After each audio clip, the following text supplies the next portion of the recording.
Hi, everyone. Welcome to a very, very special edition of Wrestling with the Future. I'm your host, Psychic Media Angelo, joined, as I always am every week, by the smartest man in the room, the happy haberdasher, Dan the Man Sebastiano. Danny, how you doing? I'm good, Angelo. It's first time since we've been doing this that we got a podcaster on the podcast, so we should be a lot of good stuff to talk about. I know you said he's a super fan, and there's a lot of wrestling to talk today, so I look forward to it. It's going to be a really good show. He's a really, really cool guy. And we're joined by marvelous Mike the Movie Maker Messier. Mike, how you doing, pal?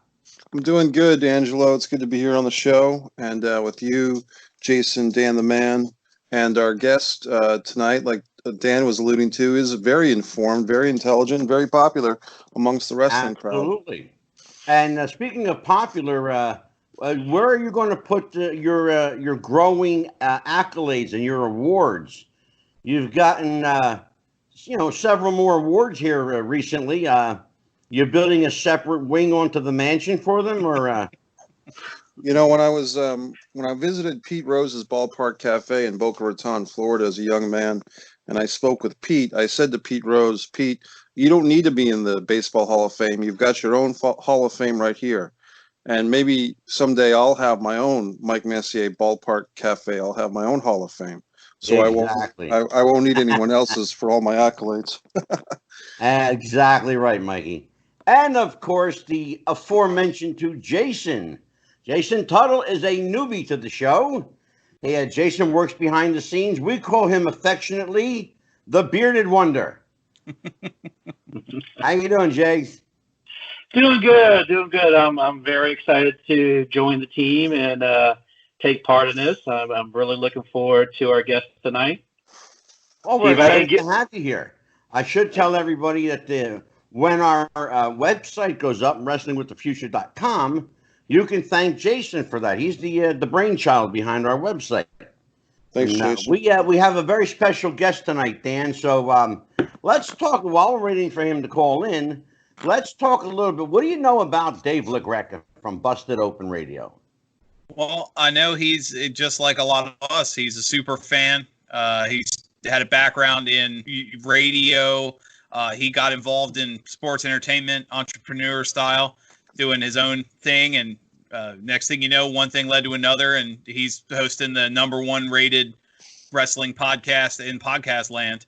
The fact that you get some of the best names of the last 20 years rotating out co-hosts, a lot of good stories, several high profile, I don't want to say breaks of sorts, because that would be like, new news, but a lot of exclusive scoops that have come out in recent years have been through his interviews. Oh, so, absolutely. It's I always joke being the smartest man in the room. So, I'll take a close second on this show. Absolutely. I'll let you take second place. Angelo. No, but you're absolutely right. And, it doesn't hurt, by the way, that Busted Open Radio has kind of a relationship with all of the major companies now. Right. So certainly WWE, by virtue of the fact that Dave's rotating co-hosts are Bully Ray, Tommy Dreamer, and of course the world's strongest man, Mark Henry. That doesn't hurt. Of course, Tommy Dreamer now with Impact Wrestling, formerly ECW, formerly WWF, WWE. Of course, Bully Ray, know him as part of the Dudley Boys, Team 3D, and of course, as I mentioned, Mark Henry. That goes without saying, a 3-champion athlete in 3 different sports, the strongest man in the world. So, Jason, tell me about what you know of Busted Open Radio. Do you listen to the show? I haven't yet.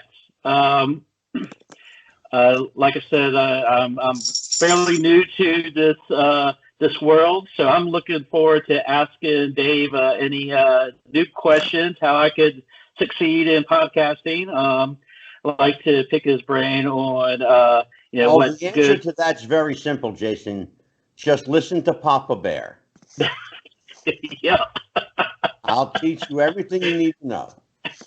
No need to go outside the family, young son. Okay. Yeah, it looks like he. Dan, how was it David Carradine used to say? Sit wise, grasshopper. Is that what he said? Yeah. David Carradine. Yeah. Yeah, what was that show? Yeah, Kung Fu or Kung something. Fu. Kung Fu, yeah. David Carradine. Sit wise, grasshopper. That's funny. So, Mike Messier, I know that you know quite a little bit about Dave LaGRECA and, of course, the podcast. Well, so yeah. when did you first become aware of Busted Open Radio, Mike? At least 5 years ago, and I think this show has been on for, I think they've said 11 years. So they've been on since 2009. I think I became aware of it at least 5, if not before. And probably like a lot of people, originally heard the show through clips on YouTube. And then when I started getting more into smartphones and, listening to podcasts directly on my iPhone, that's when I really found them. And one thing I would say is that I was listening to some episodes of him and Bubba Ray, especially today. Right. And Bubba Ray is pretty much still a worker. Bubba Ray is still pretty much in the business today, at age 45 or whatever age he's at. And so when Bubba Ray they were analyzing the Heath Slater return on Raw just last night. And it's a quick turnover. They have the show turned over quick. And what I like about Dave's style is that he's coming at it from the informed fan perspective, but he's allowing the worker, in this case Bubba Ray, to give that expert opinion. So you kind of have your, was it Howard Cosell and when he had his co-host like John Madden or whatever, Pat Summerall, whatever combination, when you have the expert analysis like Dave, Frank Gifford, it brings a real sense of balance to it. I think it's important too. Mikey hit it on the head. 11 years. I mean, Busted Open Radio was a big podcast that was successful and be well received back when probably 3/4 of America didn't even know what a podcast was. In the era of self radio. I mean, you had, and I think too, he also managed to do something well, to expand on what Mikey said with bringing the workers in and getting the inside scoop. Is Busted Open Radio filled the void that Dave Meltzer left when he soured on a lot of the big promotions. That's a really interesting point. Really interesting point, Dan. I'd like you to, as you say, expand on that and tell fans exactly what we're talking about. Yeah, what I'm getting at is Dave Meltzer, the Pro Wrestling Insider, he was really the single voice for news inside, behind the screen, behind the curtain news for what is it, late 1970s, early 1980s. Yeah, he started, and it's interesting that you call him a Pro Wrestling Insider. He's never actually been in the business. That's correct. Ever. Yeah. He was the original. He was really the original super fan that went into business for himself. And oddly enough, there's stories out there. He took a lot of what PWI became famous for from some of the smaller newsletters at the time. The star ranking of matches they stole from I should say borrowed creatively, whatever that's called. From a small newsletter in Louisville. He took some of the reviews from the old newsletter that Cornette did back in the 80s, and he kind of was the it. If you wanted backstage news in the era before the internet and before the magazines were still all kayfabe, really he was it. And at some point no disrespect to his fan base, my opinion on Dave Meltzer is pretty well known.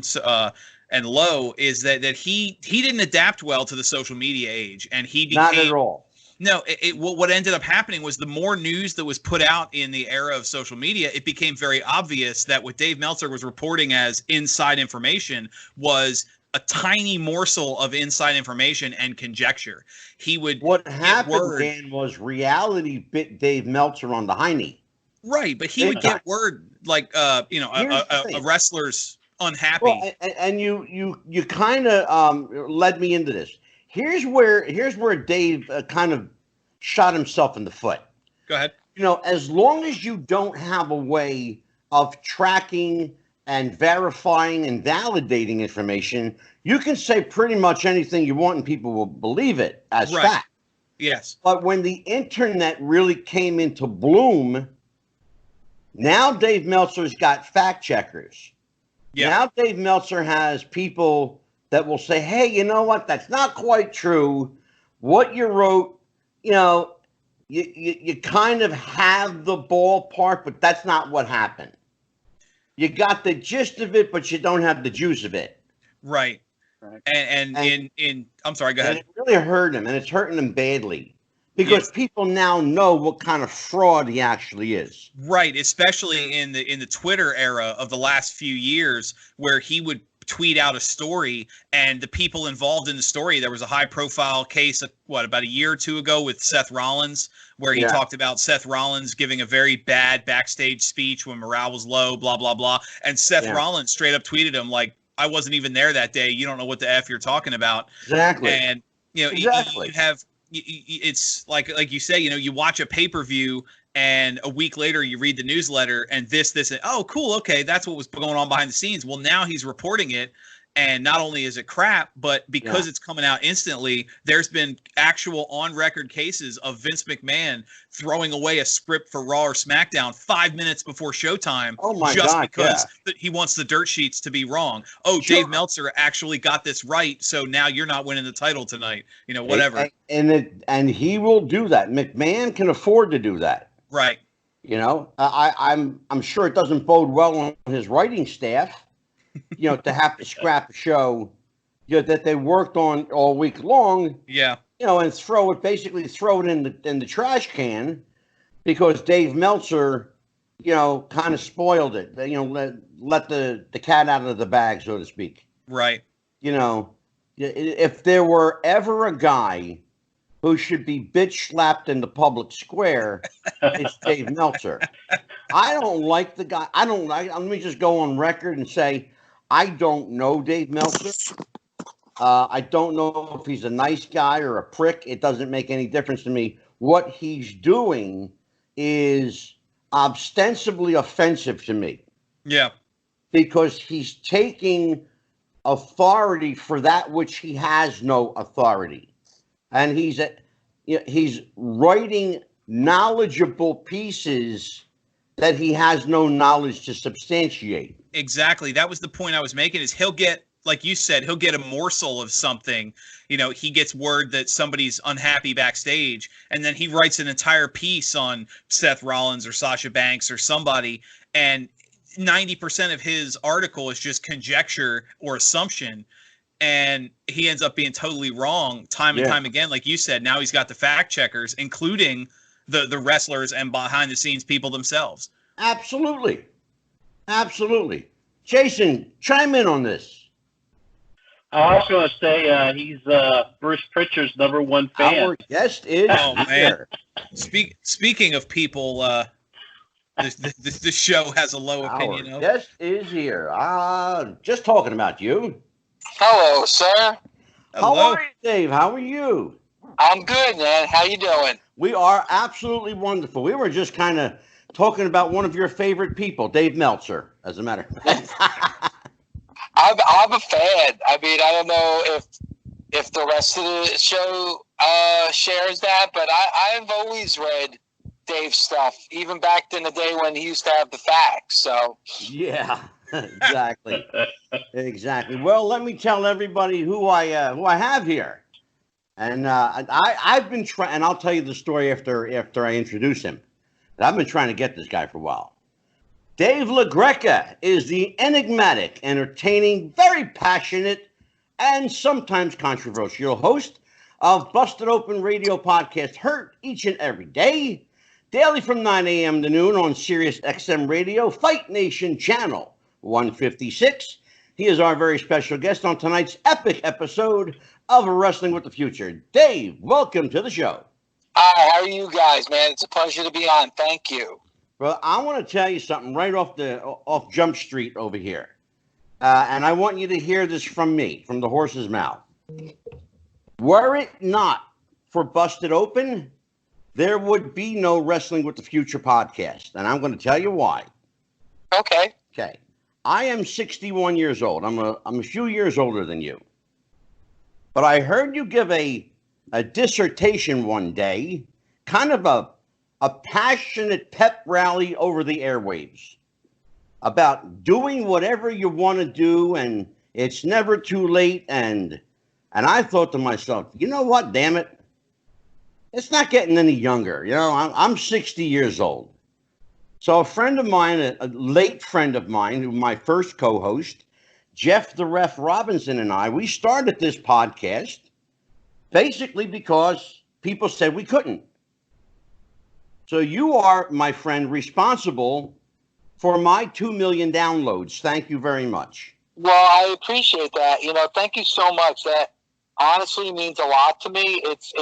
I never would have expected that you and a lot of other podcasts have, you know, asked me to be interviews, and I like to be a part of the shows. And I've heard this so many times. So I really appreciate that. Thank you so much. And it's honest when I say that. It's never too late. And if it's something that you enjoy, and it's something that means something, and it's something that you're passionate about, there's no reason why you shouldn't do it, no matter what your age. Absolutely. And I'll tell you, you know, you heard it in my introduction, the very word I used, passion.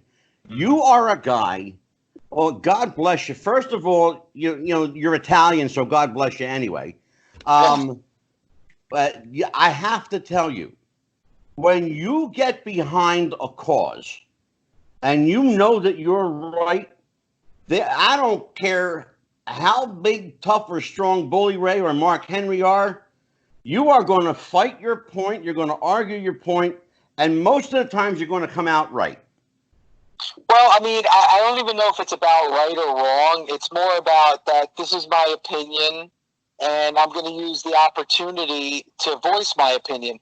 You know, case in point would be just recently the Great American Bash. Like, you know, listen, you know, I'm not faulting anyone. I'm not saying that you shouldn't watch it and enjoy it, but I just thought calling it the Great American Bash, doing it last minute just to go up against Cody Rhodes was, for me, something that I was really passionate about, because when I think of the Great American Bash, I think of Dusty Rhodes. Absolutely. And I just didn't think that was like, you still need to be respectful, even when there's a ratings battle like NXT and AEW is having right now. Yeah. I still think there's certain things that you just don't do. And knowing that this was a special that Cody Rhodes put together with Fyter Fest, to counter it with Great American Bash, a creation of his father, I just thought was a little bit below the belt. And my feelings a little low class. You could call it anything you want.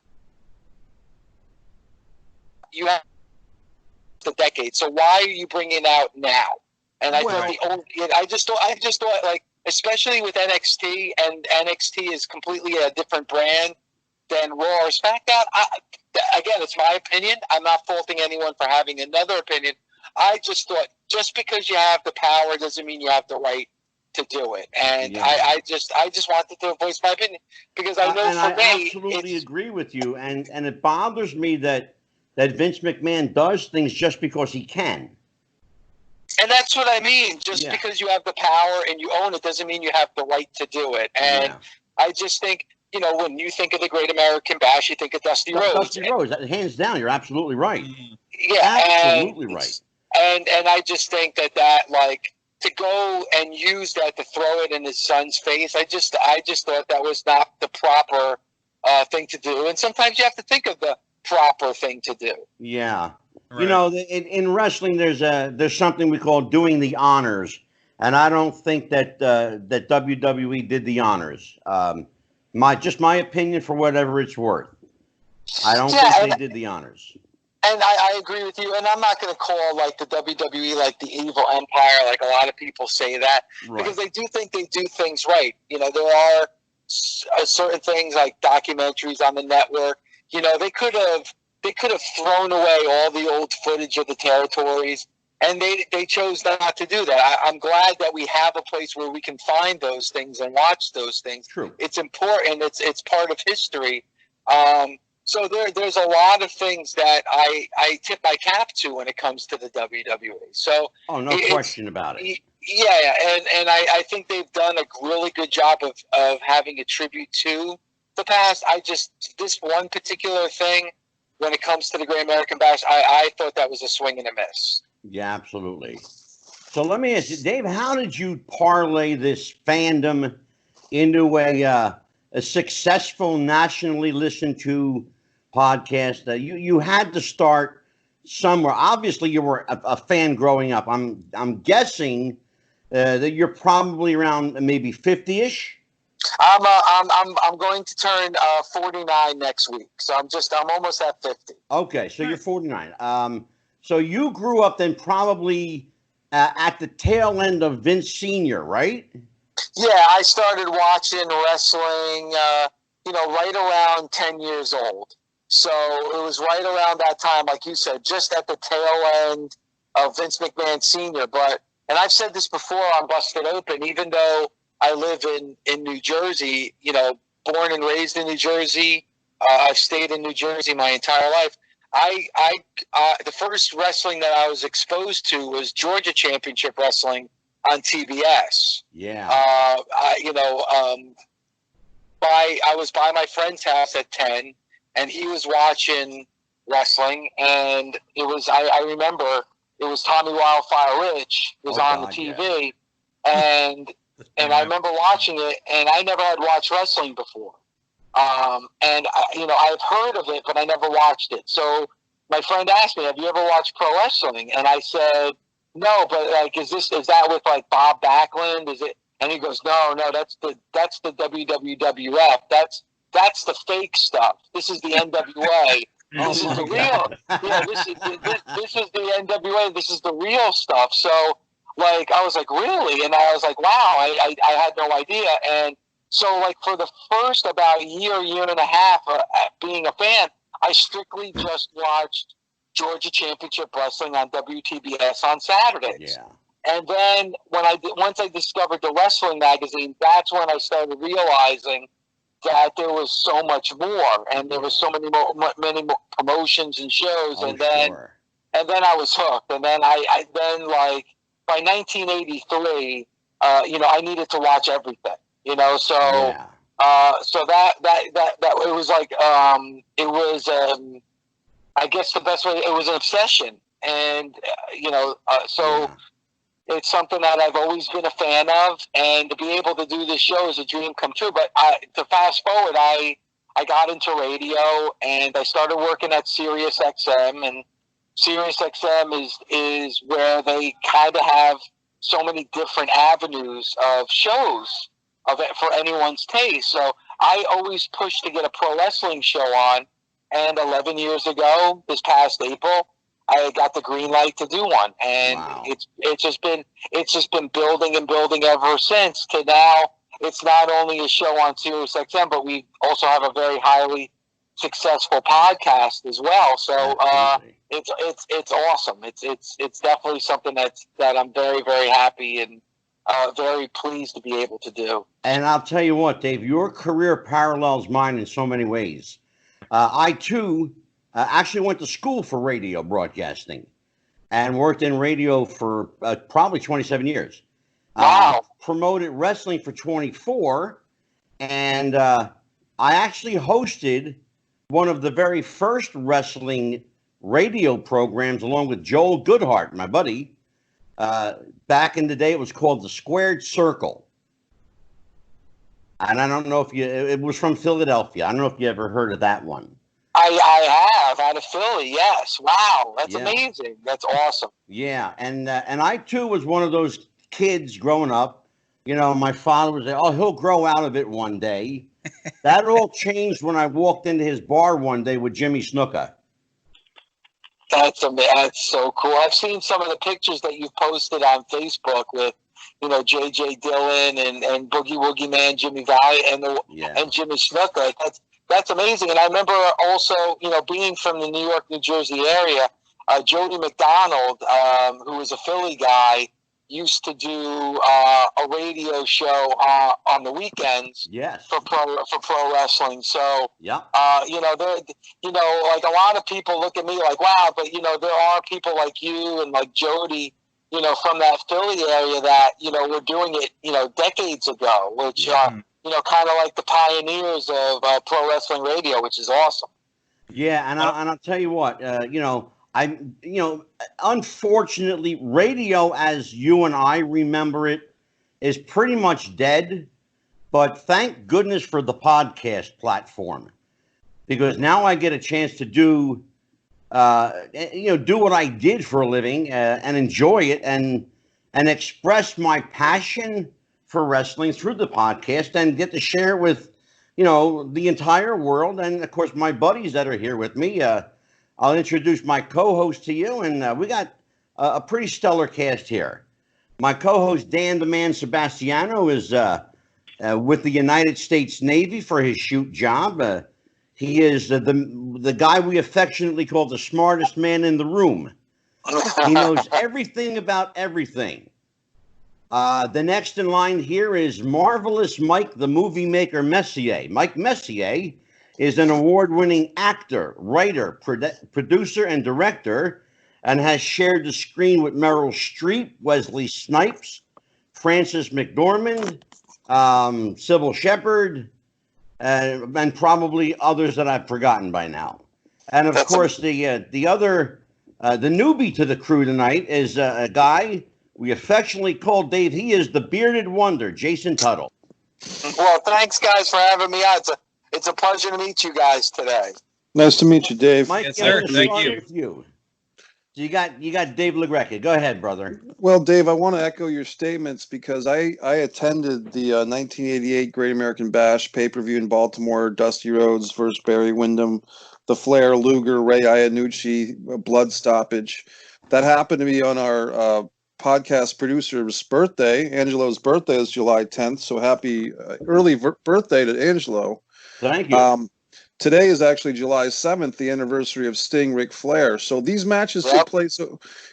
These matches took place over 30 years ago, and guys like you and me and the guys on the show and people listening have a real tendency to be emotional about things like Jim Crockett Promotions. And so when someone like Vince McMahon puts his fingerprints on something for NXT and they have a non-title women's main event, it's a bit insulting to our NWA heritage. But one thing that I want to compliment you, Dave, on is that I was listening to you and Bully Ray today, and you explored the topic that you guys in 11 years of doing a podcast have never revealed a spoiler.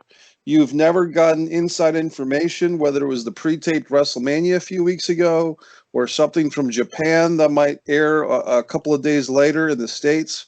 Apparently, you guys have an ethical value that you don't want to ruin the wrestling broadcast for either the promoters or the fans that might be listening to your show. And I want to give you a compliment on that. And maybe you can explore the reasoning behind you're a spoiler-free show, if I heard you correctly. No, we are. And, this show's been on the air for 11 years now. So, right now I work with, with Bully Ray and Tommy Dreamer and Mark Henry, and they're great to work with. But when we first started the show, it was myself and Doug Mortman, and, he works at SiriusXM with me, and we were just two fans. So, when we first started the show, it was just two fans that would talk wrestling. And, we decided early on, we could have went two ways. We could have made this like a dirt sheet radio where we would just talk about rumors and spoilers and then, or we could just show an appreciation to pro wrestling. So we decided early on that we weren't going to unveil spoilers. We weren't going to make it that type of a show. And a lot of people said that the show wouldn't make it because right now the wrestling fan only cares about behind the curtain, only cares about the rumors and the spoilers. And I never thought that was true. I really did feel that this show could not only survive but thrive just being passionate and being fans. And yeah. I think we've proven that true now that we've been on the air for 11 years. Because we don't do it. We don't do spoilers. Even just recently, and again, I'm not going to spoil it, but, a member of the NXT roster put on their Instagram page the winner of the champion versus champion that's going to take place tomorrow night. They did it over the weekend. Right. And, even when we spoke about that on Monday and saying that somebody had spoiled it on social media, we still did not mention who the victor was and who won the match, because that's something, even though in social media and even though it's out there, I refuse to spoil it for the fans, because I know for myself, if I know the end of a play or if I know the end of the movie, why am I now going to watch the movie? Why would I watch the play? There's no reason to. And I want this business to survive. I want this business to flourish. Absolutely. And as long as there's people that spoil it for everyone else, you're hurting the business.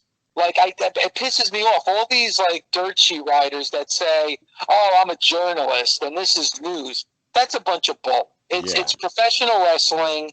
It's predetermined.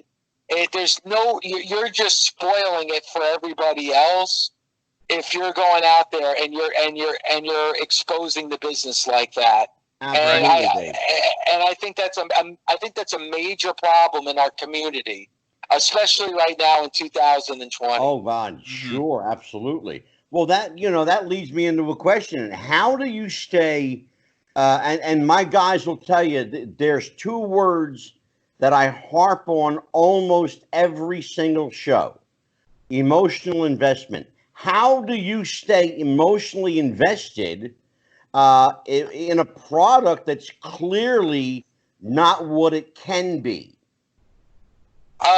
There are times it is. Like, you just kind of have to understand that, just like every other sport, NFL, the hockey, NBA, like, they're not what they were 20, 25, 30 years ago.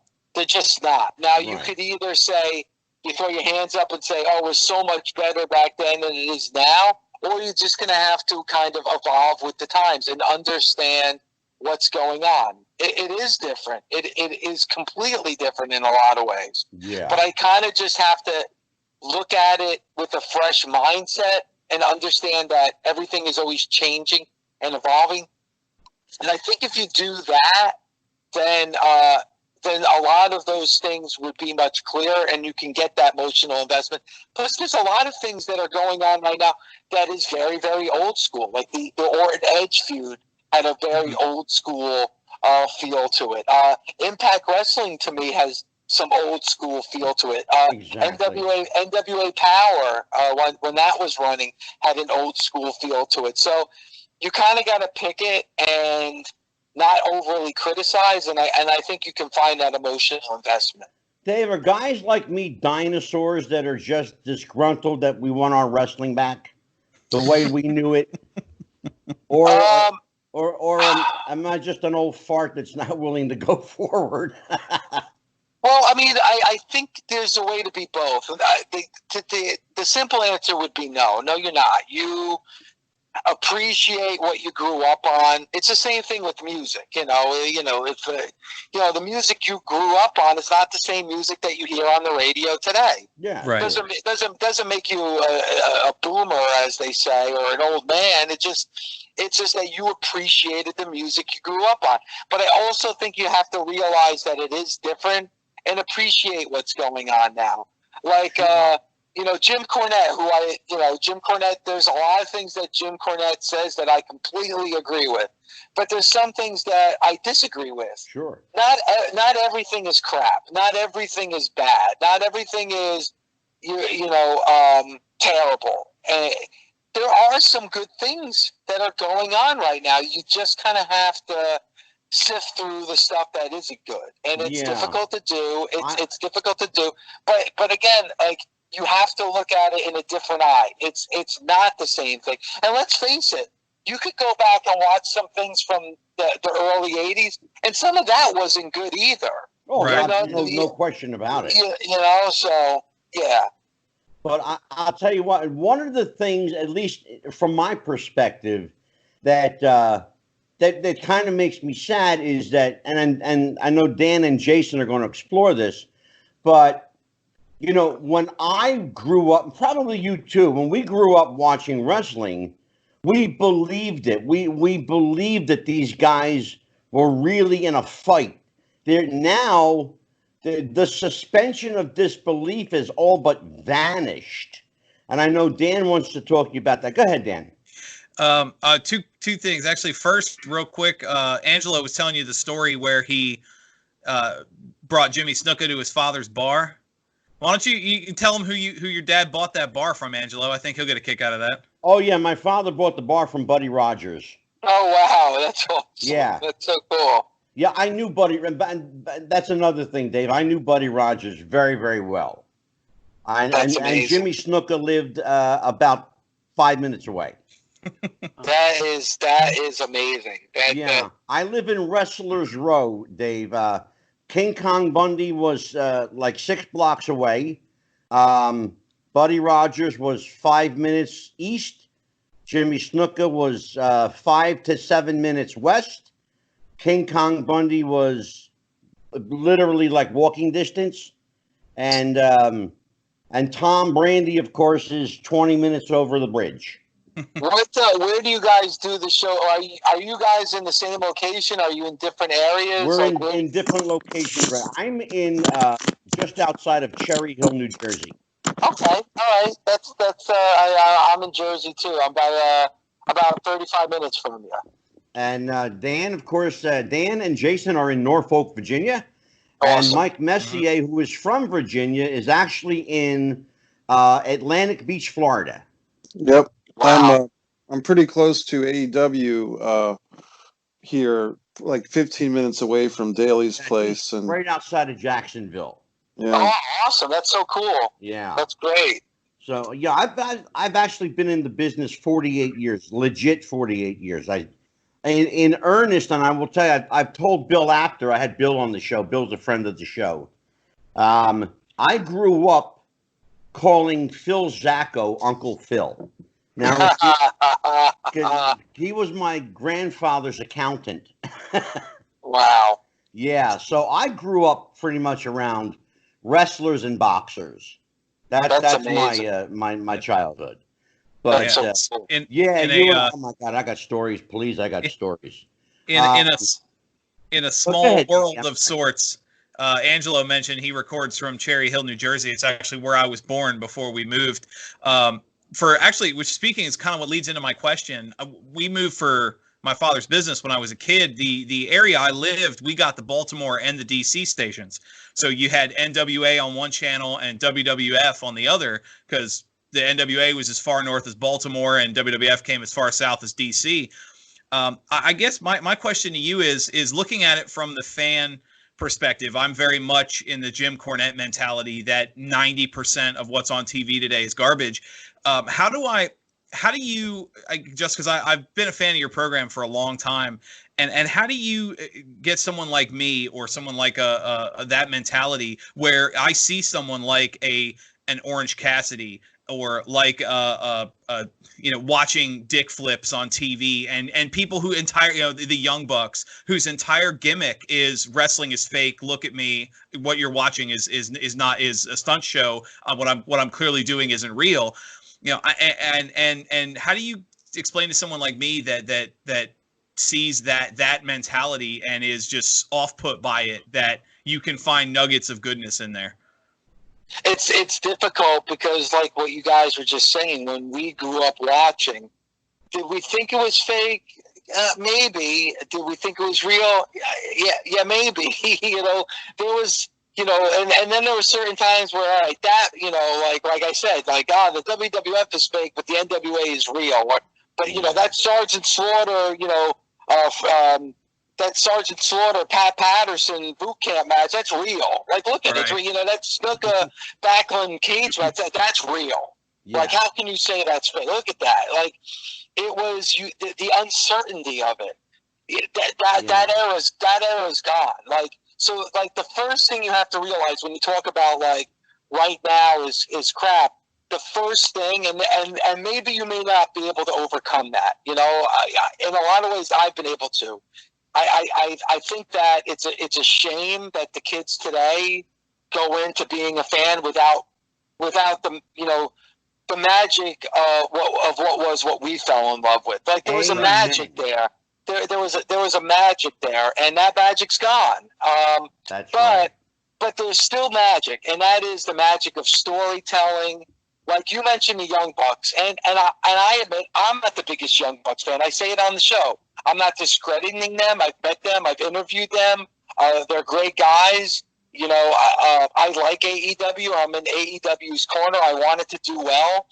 But I'm not a big fan of Young Bucks matches because of what you just said.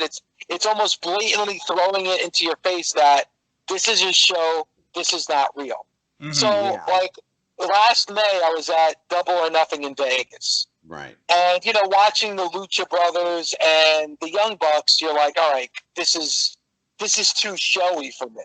But then on that same show in the main event was Cody Rhodes against Dustin Rhodes.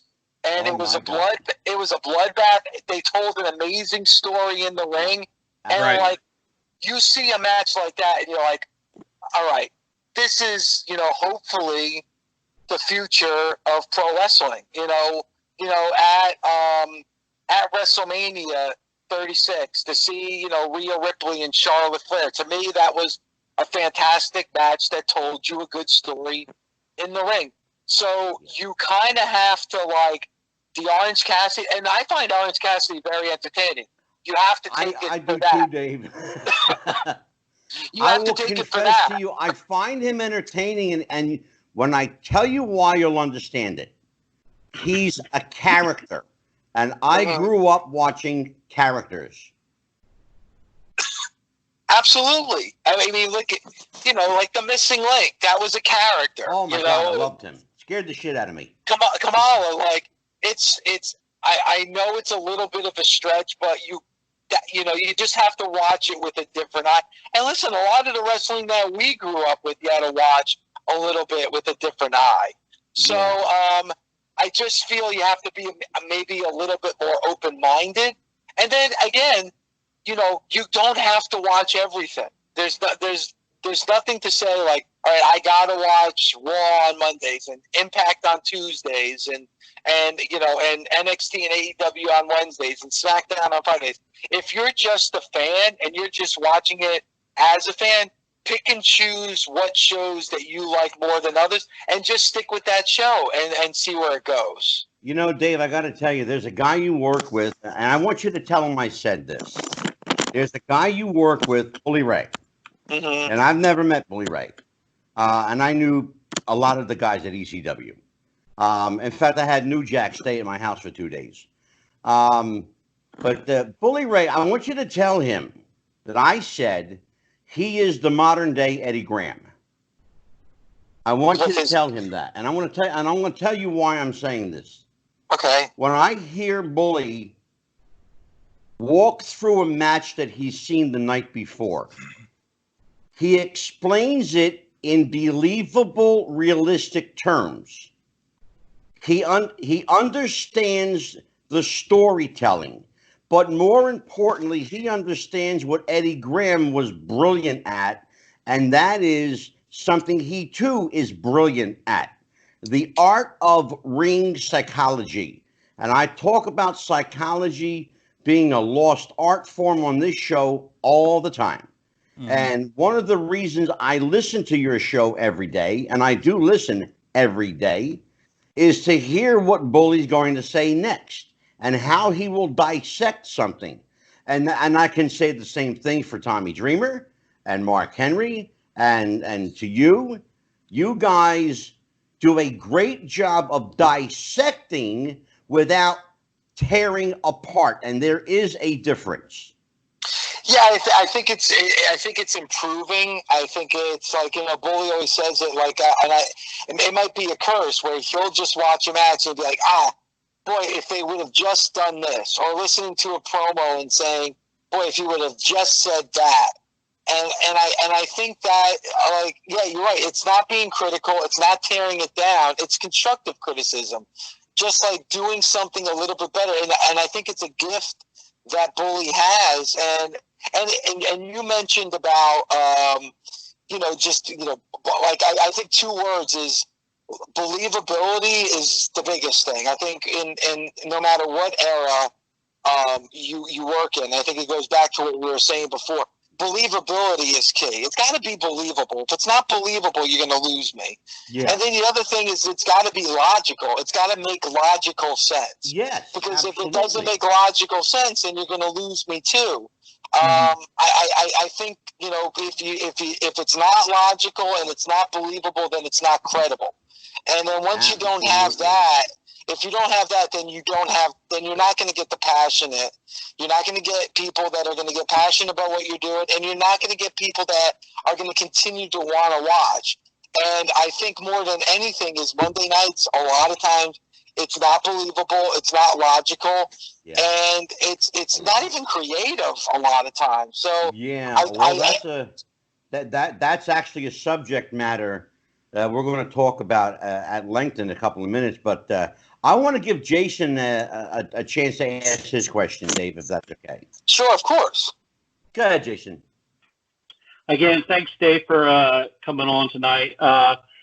You're talking about believability. What's your opinions on the recent cinematic matches that WWE has had?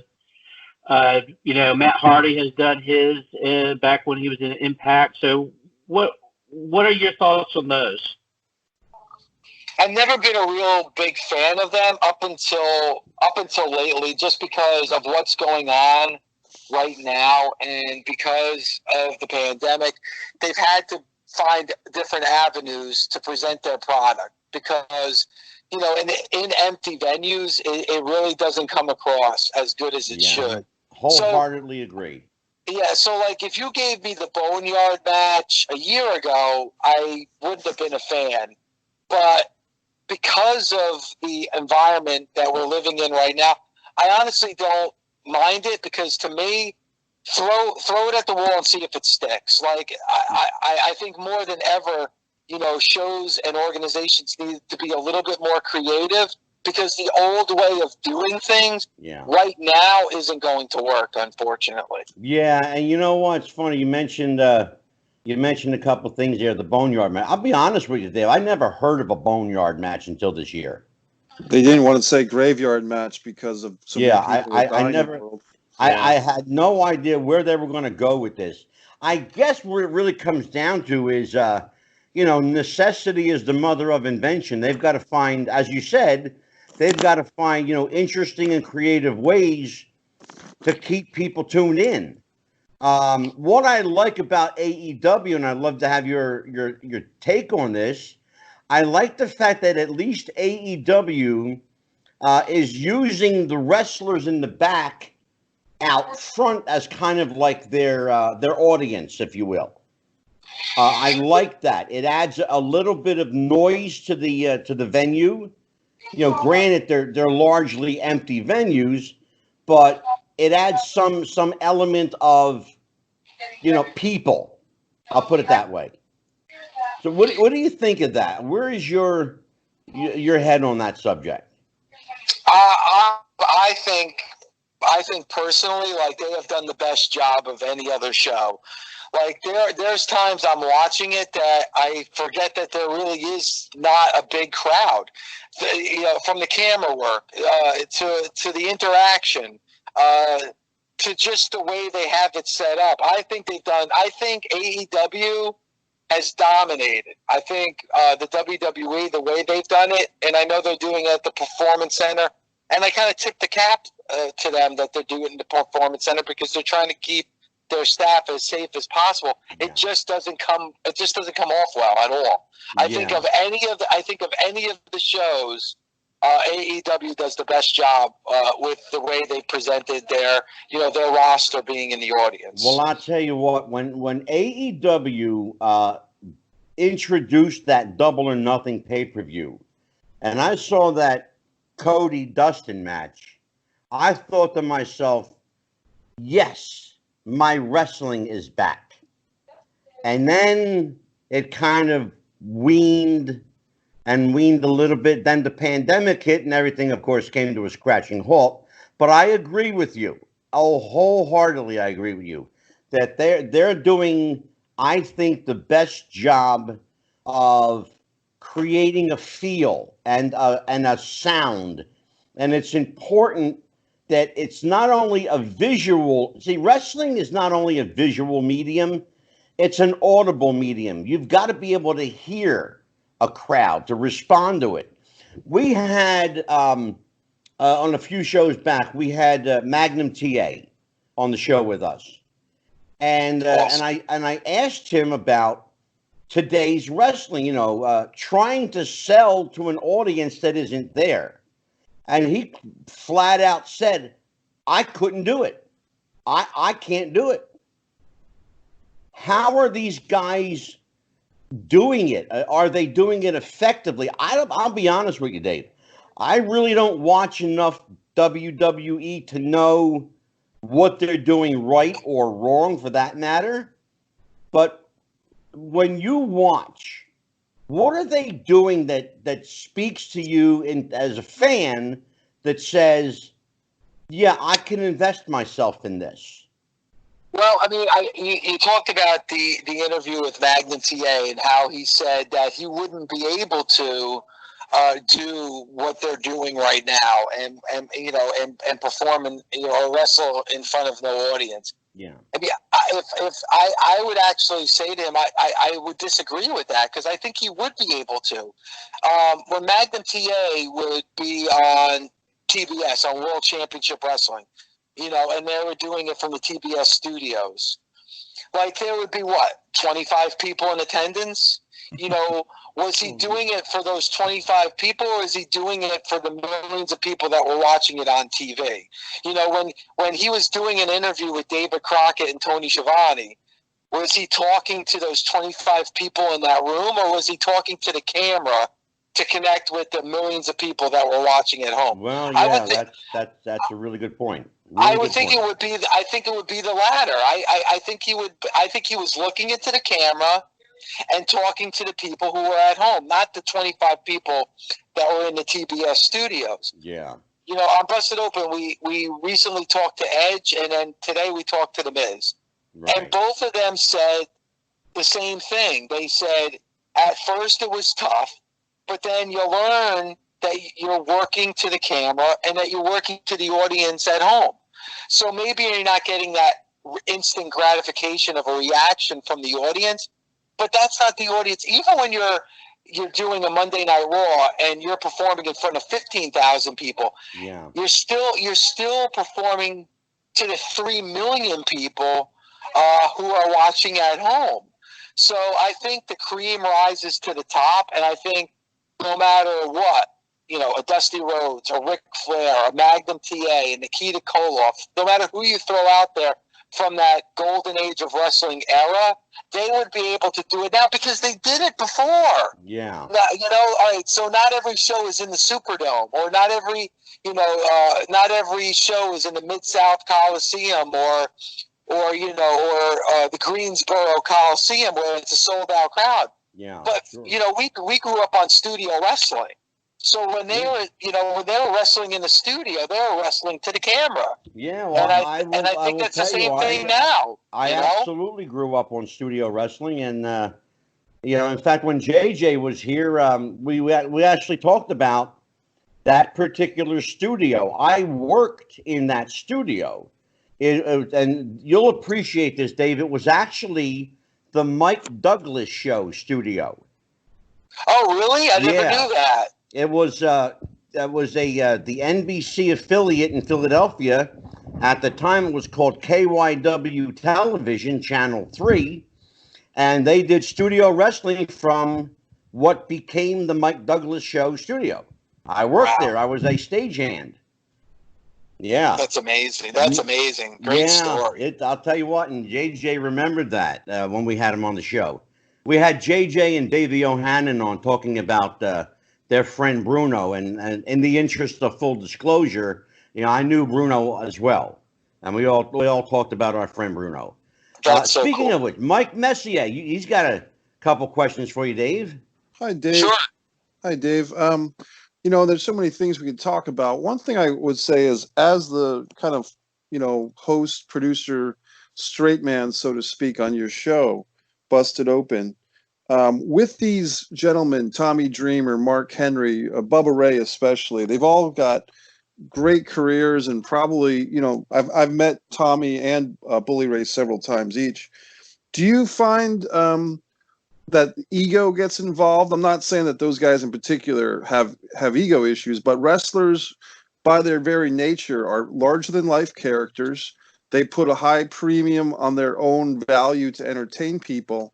Sometimes when they're watching matches and they might be saying, hey, I could have done that better, or put me into the ring at WrestleMania and I could make this thing work. How do you balance the egos as kind of the Walter Cronkite of the team? Like, you're kind of the guy keeping these things going forward without soaking in these larger than life egos like these guys can have. Let me go on record in saying that Dave LaGRECA is the Captain Lou Albano of podcasting. He's the guiding light. Often imitated, never duplicated. Well, thank you. I appreciate that. That's awesome. But it's not as difficult as you think, because, like you mentioned, the Walter Cronkite. Like, I've never fancied myself like a journalist or anything like that. So my job is, I'm the fan. So I'm not changing my point of view by being on the microphone. What you hear from me is always going to be the fans' point of view. So, Bully, Tommy, Mark, they're the professionals. I've never stepped into a ring. I've never had a pro wrestling match. I've never walked into a pro wrestling locker room. I've never done those things. So the way I wouldn't say placate to the ego, because I don't really think they have the inflated egos when they're on the microphone, because they're new to this medium. Yeah. If I walked into their world, then they would have to guide me. This is kind of my world. I'm a 20-plus year veteran of broadcasting, so they kind of got to follow my lead in a way. But at the same time, I have reverence to them and respect for them, because they are the professional. So I'm the fan. So, I'll ask my questions as a fan, and I'll give my opinions as a fan. Now, that may clash with them, but, you can't tell me right or wrong. I can't tell them right or wrong, because they're the Hall of Famers. They're the professionals. They're the wrestlers. So I can't tell them they're wrong, but they can't tell me I'm wrong, because my opinion is that of the fan. So we don't butt heads as many times as you think we would, because they can't tell me I'm wrong and I can't tell them they're wrong. Yeah. So there is that mutual kind of respect, but right. I never try. I know my place. I know my role. And at the same place, they know their place and they know their role. So I think it's an interesting dynamic, and I think that's why it works. Yeah. There's not a lot of screaming. There's not a lot of yelling. There's not a lot of "you're wrong," because you can't tell me I'm wrong, because I'm telling you how I feel as a fan. Well, along those lines, Mike, I'm going to give you another question, but I just want to follow up on something you asked, Mike, if I may. Can I? What? Okay, thank you. Dave, the one person of the three Hall of Famers you got there, of course, Mark, Bully, and Tommy. Of the three, the one who seems to get most joy out of busting your chops is naturally Bully Ray. And how much of that is just Bully being Bully? How much of that is just Bully being Bully? Or does he just to get a rise out of you? I know. I think that's his personality. Like, I don't think that he's playing a character, or that I think that is how he really is, how he really feels, and and what gives him joy. Like, I think that he loves doing that, and that's why he does it. Like, I don't think he's playing, there's no, like, when we go to commercial break, hey, Dave, I was just busting your chops there. I hope, ha-ha. Like, I really do feel that you're getting the real Bully Ray. It's the same thing with Tommy and Mark. Like, they're not pretending to be something. That's who they really are. Like, Mark is very funny. Mark is very joyful. Mark loves having a good time. He loves to laugh, and I think that shows on the air. Tommy, even though he's the innovator of violence and he's a legend. He's a fan. He is a fan first. Absolutely. Bully is that professional. He is that wrestler. He is. I was just curious. He is that alpha type of personality. But what you get on the air is who they really are. There's no faking it, so to speak. Yeah. Go ahead, Mikey. I guess my next thought, Dave, is a little multi-tiered, but these days as a wrestling, when I was a kid, probably when you were a kid, we were watching wrestling and we wanted to be Ric Flair. We wanted to be Lex Luger or Hulk Hogan. We wanted to be one of the boys. To be Bruno. Angela wanted to be Bruno. But my point is that I think fans these days, they want to be Triple H, Vince McMahon, or Cody. I mean, I think that the fans' viewing of wrestling with the internet, with the Meltzer dirt sheets, with even what we're doing here on this podcast, to me, I could be wrong. I don't think there's any fans left that aren't smart fans to some extent. I think when people there isn't. Yeah, there isn't. I mean, it's impossible to be, what we were growing up. It's impossible because my daughter who enjoys wrestling, well, she has access to the internet. She has access to social media. So, she knows there's no secrets anymore.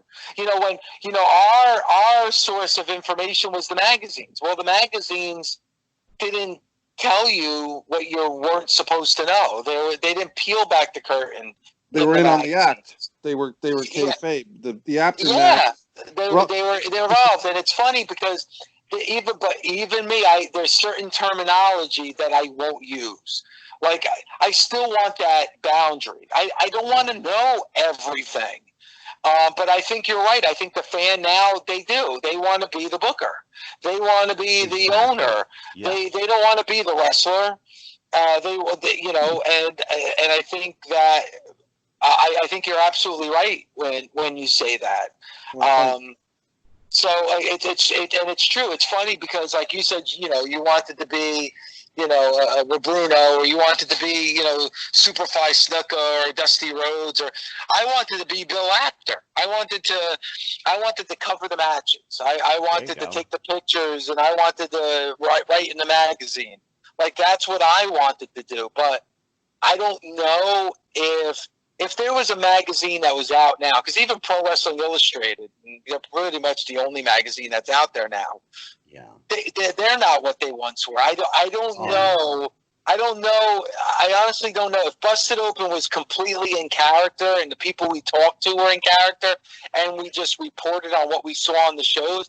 I don't know if a show like that would survive in 2020. That's a really good point. Dan, you want to pick up that? Yeah, actually, I kind of wanted to expand there because you talked about the character and realism and the fans being gone.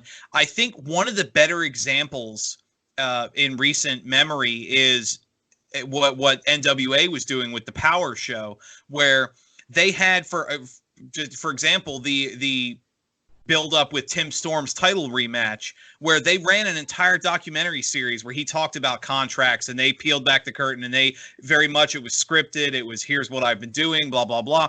But then when it came time to the show, the announcers hyped it up like it was real. The wrestlers talked like it was real.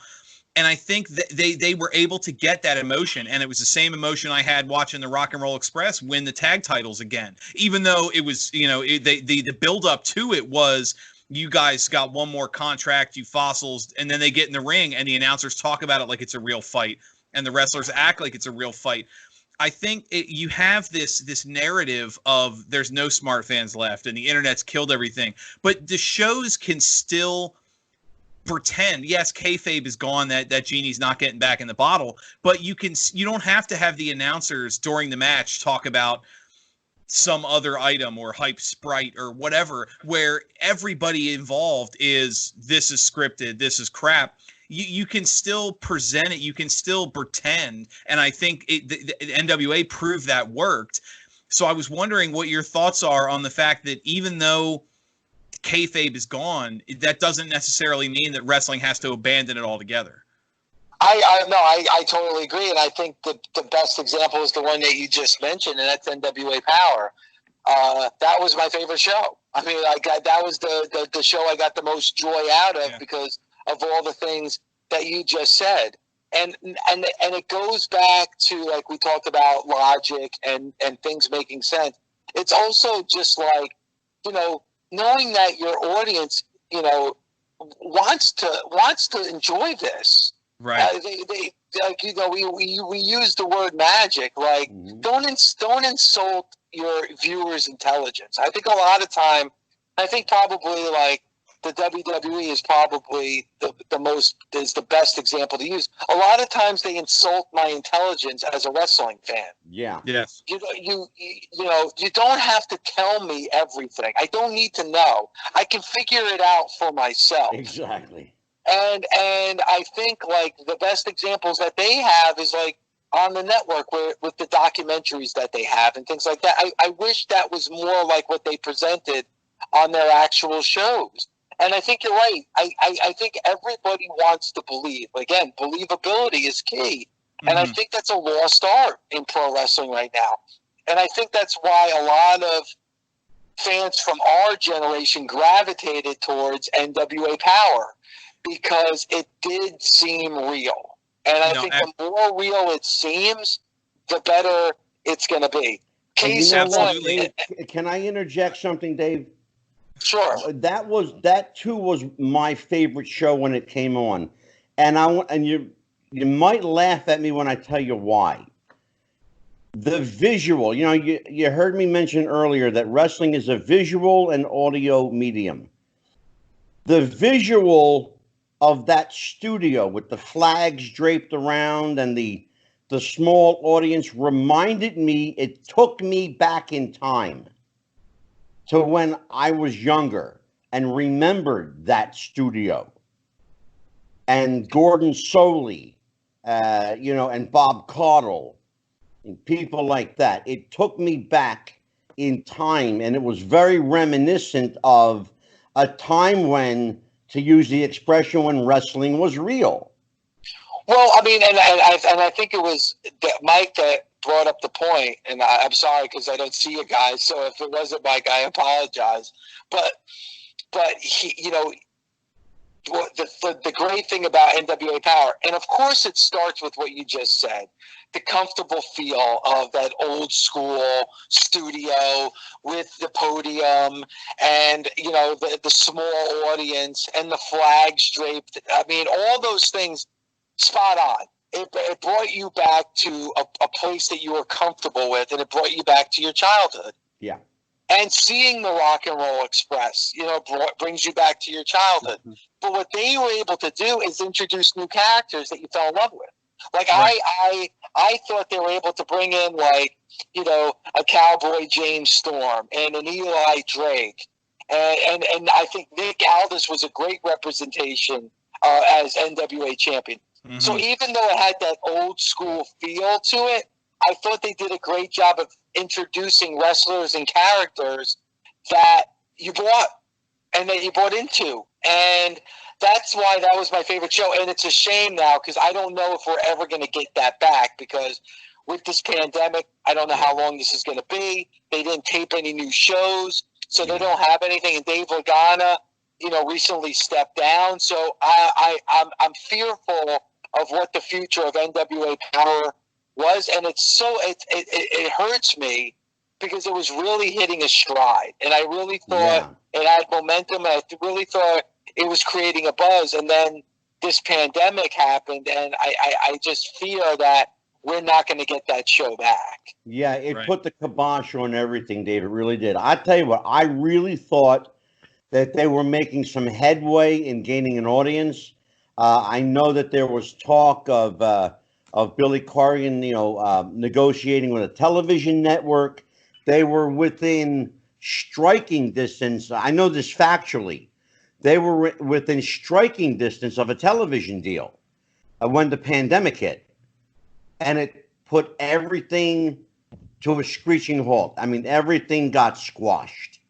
But, you're talking about the Rock and Roll Express, being reminiscent of your childhood. it was reminiscent of my living room because they stayed with me for 3 days and drove me freaking nuts. I love Ricky and Robert. They're fucking crazy guys. That's awesome. That's awesome. They're not, I love those guys. I really, really do. Jason, the Bearded Wonder, you're up, brother. So, if we ever get back to a normal time, where do you see these promotions go? I mean, how do they recover from this pandemic? Good question. I mean, yeah, and unfortunately, I don't know if there's an answer, because I think the biggest thing is, when and will it ever be back to where it was 5 months ago? Where it was in January. Will we ever get to that point again? And when? And how long will it take to get there? I think that's a big question when you look at anything that's happening in our world right now. Yeah. Let's just say they find the vaccination, and or if this pandemic, or if COVID just kind of blows away and dries off and it disappears. I think crowds and viewers will come back, and I think it could go back. But how long is this going to be? And are people going to start tuning out? And are people, because it is tough to watch. So yeah. It's hard to answer that question, because it all depends on how long this is going to take. If it takes another 6 months, I think everything will be fine and it can get back to normal. But if we're talking a year, 2 years, anything past that, I really don't know, because I don't know how many of these shows and organizations can survive in the current climate that we're in right now. Yeah. I absolutely agree. One of the things that Bill Apter and I talked about when Bill was on the show, so and I kind of asked him basically just what you and I were talking about. What's it going to look like? What is a fan audience going to look like? I mean, will they be, crammed into an arena? Will it be a sparse crowd? You don't know. Nobody knows yet. Will we ever get an arena crowd again? Who the hell knows? Will we ever get a WrestleMania where there's 80,000 fans in a stadium like we were supposed to have in April? Right. 1 minute we're making plans to doing our show out in Tampa, at WrestleMania. Next thing you know, who knows if we'll ever be able to have that opportunity again. I know. So, but again, and kind of have this conversation go full circle. When you said, how can I get into wrestling now in 2020? Well, I talked about it evolves. You have to adapt. Yeah. And I think right now we've kind of gone back to 40 years ago with studio wrestling. We've kind of come full circle. Yeah. You know what? That's a really interesting take that none of us really kind of, as smart as we are, as smartened up as I like to think we are, the simplicity of that statement is profound, because that's where it all started. It all started in small studios. When you were watching it back in the day, were you ever like, oh, this is, I can't believe I'm watching something that only has, 30 people. This is ridiculous. Dave, do you remember the days when they used to paint people on the back wall? Yeah. And let me ask you something. Did you mind? Did you care? No, exactly. Because when I was 8, 9 years old, I thought they were people and I didn't give a shit. Yeah, because I have the old VHS tapes of that. I didn't watch that live, but I have the old VHS tapes. Even watching the old AWA with the orange curtains, and it was, I didn't mind. I didn't care until around 1987, when you saw 90,000 people at the Silverdome. Then it was kind of tough to go back and watch studio wrestling. But you know what? Now everything's in a studio. Everything's in closed quarters. And so, we're not getting that. Yeah. We may never get that. I know. That may never happen again. And this is in all walks of life. Professional football at the NFL. We may never get a stadium full of fans.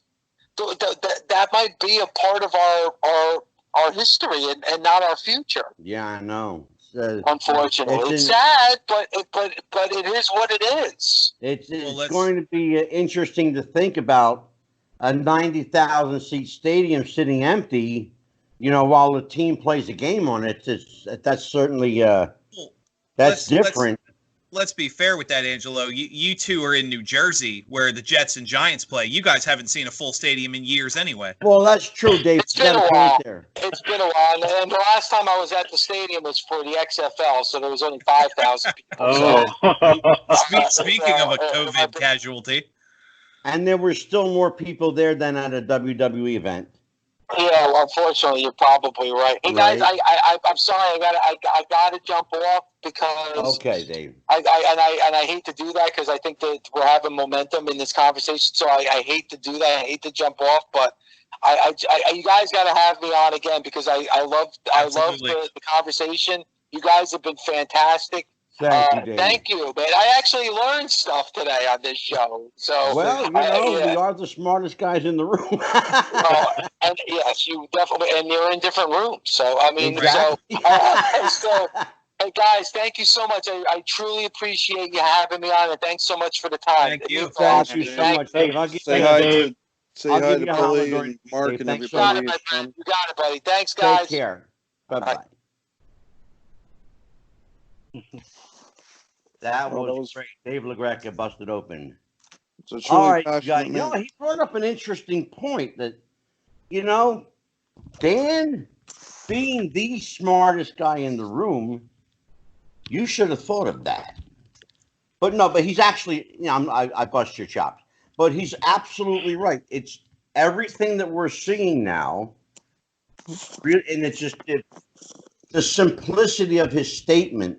Yeah. Was profound because what we are seeing today is what I saw growing up was studio wrestling. And I touched on that in a previous show. I remember watching the old Bruno tapes, and there was Wahoo and Bruno and some of the biggest names in wrestling, and you had a painted backdrop that looked like a crowd and the front row, maybe 20 people in chairs. And that was, and yet you're based on your ratings, your TV audience was 13 million a week.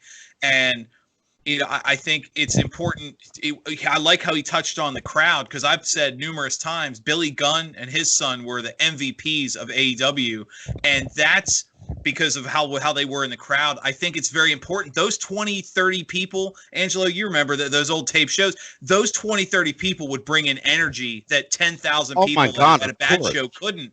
And that's the biggest difference. Sheer volume, what they lacked in numbers. Absolutely. And that's the biggest difference. If you look at AEW's crowd, having the wrestlers out there, that was a natural energy that really just permeated the building. The WWE using the performance talent the way they are, and the training talent, it is so heavily scripted. You're watching people. There was an incident with that kind of became a meme of sorts, where you had people wearing Iconics t-shirts booing the Iconics because that's what the script told them to do. And the audience the audience is chanting, this is awesome in unison, and there's boos and cheers where there shouldn't be. It's almost like there's somebody off screen, the old movies, holding up the applause card. Somebody, you know what? Stop right there, because Dan, honest to God, I heard someone say that today. Today, as a matter of fact. Yeah. They made the comparison that WWE had, and I quote, extras. Yeah. Okay. It's like whereas AEW had the boys in the back. Right. It's like a sitcom audience. They're laughing and cheering when they're told to, and it creates. Well, I mean, if they're going to do that, Dan, they may as well just put a laugh track in. Exactly. And the audience, when the audience feels fake, I'm even less invested in the crappy product than I was when the audience at least felt real. Absolutely. Jason, jump in here. Your thoughts. Well, I'm just surprised that someone as big as WWE is falling behind. They should have been, the forefront of getting people in the back to come out front, and they just seem to be playing catch up.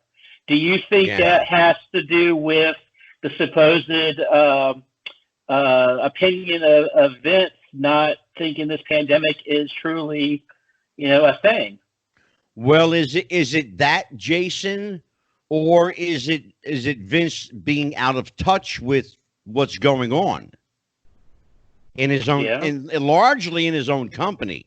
Largely in his own mind. Vince is probably suffering from early onset dementia or also. Well, hey now, Mikey, I'm going to be straight glad you about brought that up, Mike Messier. You're the writer here. If you're writing this in a pandemic, what do you do to right the ship that's sinking? I'm not sure if I shared this with you guys or not on the show, but I'll share it now, which was when this pandemic started in early March, if I were in charge of WWE, which I'm obviously not, they were having poor creative before this. They were having tarps in the audience before this. I would have started a storyline with Triple H and Shane McMahon fighting for control of the company behind the scenes. I would have had Stephanie McMahon as the woman in the middle between her brother and her husband. I would have had the NXT wrestlers as Triple H's guys that he was pushing. And I would have had Shane on behalf of the old school, namely Vince, because I don't think Vince could pull it off at his point right now. But he could come in for cameos as kind of like the ornery Burgess Meredith Penguin character. But I would have done something like Dynasty or Dallas from the 80s, where I would have had a behind the scenes power struggle that carried the shows on Raw, SmackDown, and NXT, and the focus would have been on Triple H in the locker room, Shane McMahon in the control room, skits. Okay. And I think kind of peel back the curtain, but not really. Peel back the curtain. Dan, expand on that. A worked shoot, basically. What I'm saying is, if we all, the best thing about WrestleMania to me, work shoot, bro. The WrestleMania picked up steam with the buried match, the graveyard match between Undertaker and AJ on the end of night one. That's when WrestleMania picked up steam, was the final match on night one. Right. What I would have done is applied that same ethic and that dramatic quality. Vince McMahon has said for 20 years, we make movies, pal. Well, here's your opportunity. Don't make a movie, make a weekly series like Dynasty, like Dallas, like Scandal. Whatever show that people like on Netflix at the time, you have all the editing capabilities, you have all the cameras, you can have less matches, you have beautiful women, you have Alexa Bliss could be worked into this, Liv Morgan, all the ingredients for a scripted program. If I were the writer, which I should have been all along for WWE, then you would have seen this come together. Well, I'll tell you what. Go ahead, Dan. Go ahead. I say we almost did it. We almost got through a whole show without Mikey dropping that writer joke again. Well, it's I know, right? People ask me, Dan, and to answer your question or your statement, people ask me, Mike, why do you get so disillusioned with WWE in particular? It's because I had a job interview to be a creative writer in 2007, and had I been hired for the company, we would all be enjoying better wrestling for the last 13 years. So there is another writer. There's another writer who's actually going to be a guest on our show in a couple of weeks that had an interesting take on this whole thing. And I don't know if Jason or Dan, if you've heard this, but Vince Russo actually came up with a pretty good idea. Follow the wrestlers at home during their daily lives. How are they dealing with the pandemic? How is the company dealing with the pandemic? And have that be a weekly show.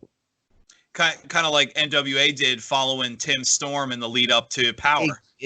Precisely. Exactly. Okay, because that was some of the best stuff I'd seen in a long time.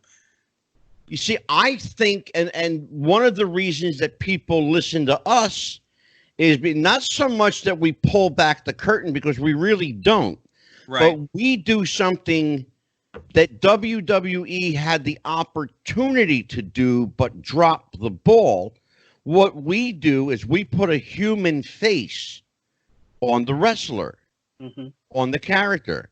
Yeah. They had right now, if they chose to do it, Dan, right now, they could do it and successfully do it and push their numbers up. Yeah, I think the key would be having to make it like Mikey talked about, being the kind of work shoot, because my biggest worry is if they were to do something like that, you would basically have an episode of Total Bellas with everybody in the cast. It would be so obviously scripted and bullshit that the fans would lose interest. You know, you got to at least Jason, I got a question for you. During the conversation, might have been Mikey who was talking to Dave about kayfabe. You know, how everything's kind of out now. They've pulled the layers back on the onion so much that some people don't think they can peel the onion back again, put the layers back on it. Yeah. Is it possible now in 2020, given what we know or what we think we know, is it possible to put the onion back together like Humpty Dumpty? Could we put it back together? You know, it's funny you brought up Russo. I was going to bring up that same thing. I did see that clip of him saying that. I think that would be a good start to bringing that onion skin back or putting Humpty Dumpty back together again. To sort of follow them. Don't ignore the pandemic. Embrace it. You know. I mean, they're already shooting. I mean, the wrestlers themselves are going on and saying how much it's scripted. And, Edge even said, I don't know why they're calling this the greatest wrestling match ever, Yeah. Well, that's got to speak volumes. Yeah. I definitely think that would be a good idea to do that behind the scenes shoot, follow the wrestlers. We just have to be careful you don't see a John Moxley in the background waving. Right. Well, I mean, WWE actually kind of dropped the ball in that regard too. I don't know if you guys saw it, but there was a match that took place. I believe it was a ladder match where someone allegedly fell off the ladder during a commercial break or just before a commercial break. Well, apparently they didn't cut away in time. And you saw the wrestler come down from the ladder and lay on the floor. Yeah, they got hurt. They actually had the same problem with the very first closed circuit broadcast they did with the empty arena, because they didn't cut to commercial break, and during the so-called commercial break, the four women, it was a women's tag match. The women in the ring just kind of stopped and were talking to each other, and you were watching like, what the hell am I seeing? And about halfway through the conversation, then it went to commercial, and it was like, oops, they stopped wrestling during the commercial, or they went to commercial too soon, and it completely shot to hell everything you were seeing. But I think it's funny that Jason really hit a good point on that with the social media and the wrestlers saying what they need to do. The biggest thing with kayfabe and kind of trying to, like I mentioned, that genie's not going back in the bottle, is just maybe you can't control the wrestlers themselves, because we touched on that on one of the roundtables with how many stories have been shattered because wrestlers put something on social media they weren't supposed to, or revealed that they were actually not hurt or not injured or whatever. And I think it's really important, even if you're not going to control social media, you can at least keep it in the ring. Edge comes out, his first promo, and he talks about, me and you, Randy, we were in the back and we were at catering and we were talking about, we're going to go tear the house down tonight. And that was 10 years, and he's like, we would plan these matches, and his entire promo was, everything up to now is crap, but this fight we're about to have is a real one. Is real, yeah. And too late, too little, too late. But that's the thing. It's like, I know I mentioned it before. Becky Lynch talking about getting to play a character for 10 years, for 3 years. It's like, you just admit she can never come back as the man again, because you just told me that at last kicking is a character that's not you at all. You know? Yeah, you just shit all over the character that made you exactly. If you can keep that off screen, I don't give a shit what your wrestlers are doing on Twitter. I don't care, because the average fan's probably not going to pay attention. But especially, no offense, Angelo, but somebody who's a little older that might not be, you know, your 40, 50, 60-year-old wrestling fans, they don't give a crap about Facebook and Twitter and all this stuff. Why you look at me when you say that? If what you're seeing on TV is keeping keeps the curtain closed, that's all you really need. Yeah. Well, Dan, this is a great spot to do a commercial. It really is. I think we were cutting it a little close today. So, I mean, speaking of cutting it close, we do have a good sponsor for the show, our friends at Manscaped, manscaped.com, for all your man grooming needs. Currently, they're running a special on the Manscaped 3.0, including a pair of Manscaped underwear, a free leather travel bag, and man spray. I'll let you guys use your imagination on what that's for. But for anybody who, especially now in the summer, let's be honest, guys, the worst feeling in the world is the, how do we word this properly? How hot the deck can get if the bushes aren't trimmed. You know what I mean? And you can have your picnics, but in order for the neighbors to appreciate your deck, you got to get that shrubbery out of the way. So, for our friends at manscaped.com, all the Manscaped needs, enter promo code WrestlingFuture for 20% off your order and free shipping. So manscaped.com, promo code WrestlingFuture for all your man trimming needs. Fabulous. Fantastic. Jason, what's coming up for Jason Tuttle, the Bearded Wonder? Well, we got another segment coming up. I'm working on Cut a Promo. So be on the lookout for that. And I understand there's going to be an interesting co-host with you. Yes, Rico Constantine is going to be working with me. I'm looking forward to doing this with him. So it's going to be interesting. It's going to be fun. He's going to be cutting a lot of promos. See if I can cut some back. So be on the lookout. And Mike Messier, award-winning Mike Messier. Yeah, I just won my first Best Actor award. You know, I've won so many screenplay and directing awards, Angelo, that I know. Like I said, where's your award? Another wing onto the mansion. that one hasn't been made yet. Where are you putting all these awards at? Well, like I said, I've got some. Is the guy at the coffee shop holding on to them for you? But this was a very nice award from Alternative Film Festival out of Canada for The Never Was, which is on the Wrestling with the Future YouTube page. The Wrestling with the Future YouTube page now has a nice new banner. Our friend Nikita. Very nice. Thank you. Yes, you're welcome. Nikita Breznikov with his nice blackjack mulligan versus Andre the Giant photograph. And I did credit Nikita for that photo that he took in Madison Square Garden back in 1982. Yes. But I did want to mention that I did a video today of remembering that Sting Ric Flair Great American 1990 Great American Bash video. So I have a video remembering that pay-per-view. And I will be doing a couple of videos this month about the 89 Bash, Flair Funk, the 88 Bash, Luger Flair. And Mikey, will those videos be available on Wrestling with the Future? Yes, Wrestling with the Future YouTube page. We'll have all those videos. We'll be doing some more life lessons as well. And MikeMessier.com. And Dan, how about you? What's going on with us, brother?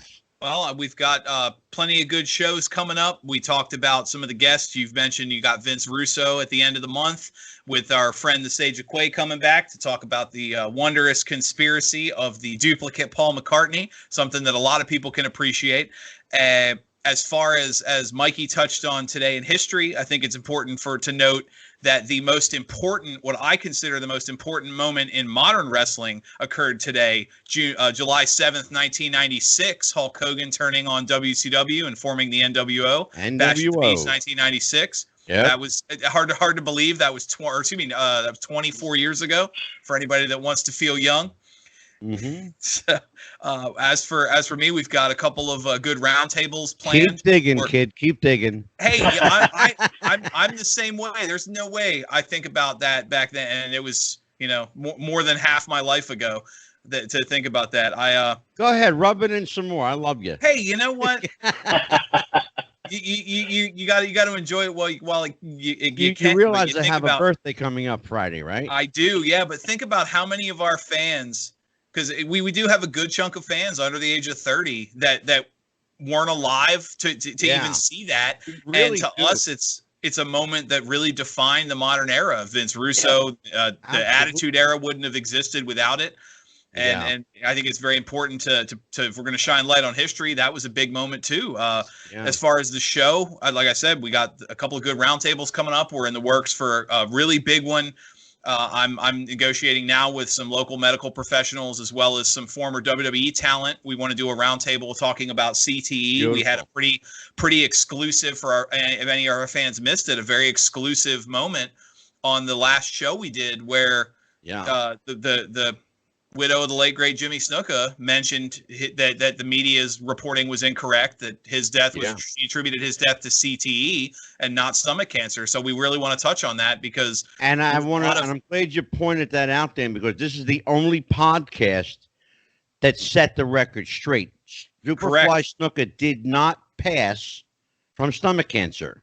He died from chronic traumatic encephalopathy, CTE, as it's commonly called.